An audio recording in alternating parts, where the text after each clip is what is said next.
is Michael Freeman, who's a councillor for civil society at the Israeli embassy in London, and he joins me now. Mr. Freeman, what is the point of this statement by Donald Trump, other than to stir up tension between Israelis and Palestinians? Good morning. I think that this is a positive statement by the American president, and actually I think that it will help bring peace further forward and bring peace closer. And I think it does so for three key reasons. Firstly, it recognises a reality. Jerusalem has been the centre... But you don't need to say it if it's a reality already. Well, it recognises reality that Jerusalem's been the home for the Jewish people for 3,000 years. And since the beginning of the state, Jerusalem has been our capital. Every foreign leader, when they come and visit, comes to visit in Jerusalem. As you know, the parliament is in Jerusalem, the legislature, the Supreme Court is in Jerusalem. When foreign diplomats come to present their credentials, they present them in Jerusalem. So this just recognises a reality that exists. The second reason, I think, is because it puts to bed the pernicious myth of some people that the Jews are going to be driven out of Jerusalem. The Jews don't have a place there. And finally, the Palestinians claim that they have recognised Israel, and they claim that they have given up any claim on any land pre-1967. Well, Jerusalem's been Israel's capital since 1949. So this shouldn't be an issue either, because Jerusalem's always been... Yeah, but you see, the point is, and this is the British government's position, and the French and many other Western nations, is that no one disputes that Israel has a claim to Jerusalem as a capital, but they've also accepted that the Palestinians have a historic claim to Jerusalem as their historic capital. And what this is doing is seemingly ignoring the Palestinians' claim. Well, the Palestinians, we would encourage to come to the negotiations in order to have a conversation, in order to have peace talks, in order to resolve this issue. Mrs. May, in a statement last night, she said, this question should be resolved in a final settlement where the Palestinians and the Israelis come to an agreement. Now, the point is, what Trump is doing is basically putting Israel one up before the negotiations start. Well, I don't accept that, because Jerusalem's always been our capital. Yeah, Jerusalem has been there since 1949. It's always been claimed by the Palestinians as well, and this is not ignoring it. Do you recognise the Palestinians' claim to Jerusalem as their capital? I understand that the Palestinians have a connection to Jerusalem, and I understand the Palestinians... But do you want to bring them... their claims to it being their capital? Well, I believe that the Palestinians should bring that issue to the negotiating table in order to talk to us, in order to discuss about that. We believe that... Doesn't fairness dictate that Israel should do that, rather than hiding by the Americans in making this claim? Well, Jerusalem has been our capital since 1949. No one disputes that. And we believe, obviously, that Jerusalem should remain united under our stewardship and under our sovereignty. And we have good reason to believe that. If you look at the history of Jerusalem, the only time in history that religions have had freedom of worship and had control over their own destiny and over their own sites has been under Israeli stewardship. You were saying that you think this is going to help the peace process. Could you explain that? Absolutely. I think that it means that we've recognised the reality, and we've recognised the fact that Jerusalem has been our capital, and that the Palestinians can sit down now and negotiate with us. They have announced publicly that they've renounced any claim to anything that was pre-1967. Now, what about East Jerusalem, which was occupied by the Israelis?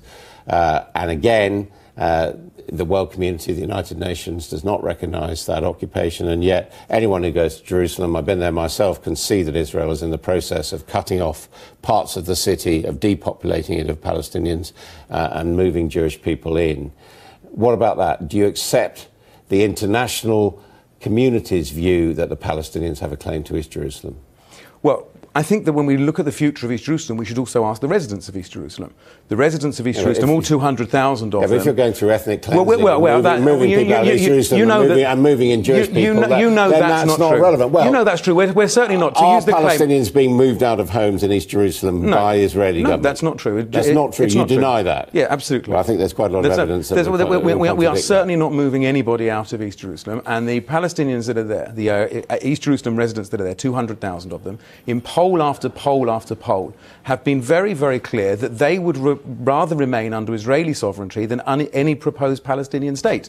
And I think that that's something that we need to also consider, that the very people that we're talking about here, the East Jerusalem Arabs, would prefer to be under Israeli sovereignty. But my question, though, was, do you recognise that because of the history since 1967, do you recognise the international community's view that the Palestinians do have a claim to East Jerusalem? We believe that this issue should be resolved in negotiations between the two sides. We would encourage the Palestinians to come to the negotiating table. We would encourage the Palestinians to enter into negotiations so that we can come to an agreement and we can sign a peace treaty. We can't have any kind of resolution with this without direct face-to-face negotiations. And the Prime Minister, my Prime Minister, again yesterday called on the Palestinians to come to the table and to negotiate.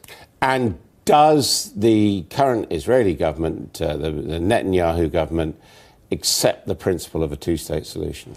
Well, the Prime Minister, when he was in London, was very, very clear that he does not want a one-state solution. He wants to enter into negotiations with the Palestinians in order to the future. And we have to be clear about what that state would be. We have to be very clear about what that Palestinian state would be. If this Palestinian state is there in order to continue its war and it becomes a state like Syria, or it becomes a terror state, or it becomes something that's entire purpose is to carry on attacking us, then you won't be surprised to say that's not a state we want to see on our borders. I think everyone would agree that you don't want a hostile, militarised state on Israel's border, but there still stands the principle of a two-state solution, and there are those who would say that decisions like Donald Trump's to recognise Jerusalem as the Israeli capital without a corresponding claim to the Palestinians, or indeed the continued settlements, are making de facto a viable Palestinian state impossible. Well, if that was true, then actually our most peaceful border in Israel should be with Gaza.